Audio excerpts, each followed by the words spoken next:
আরে বাবা রে, মানুষের সব শখ সব সময় পূরণ হয় না। তোর না এই শখটা অপূর্ণই থেকে গেল গা। আর তাছাড়া এখন ভিডিও কলের যুগ, তুই বিদেশে গিয়া ভিডিও কল দিবি, ভিডিও কলে তুই তোর বাচ্চারে দেখবি, আদর করবি, তাহলেই তো হয়। তোমার ভিডিও কল কি এক আব্বা? এত কথা কইস না তো মতিন, আমার মেজাজটা কিন্তু খারাপ হয়ে যেতেছে গা। তুই অবশ্যই বিদেশ যাবি, এইটাই আমার ফাইনাল কথা। আমি কত কষ্ট কইরা থাকতাম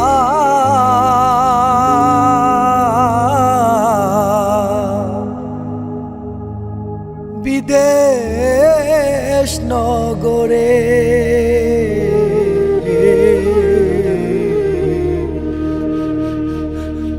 আমার দুঃখ দেখা হয় না মায়া কাহার অন্তরে। আমি কত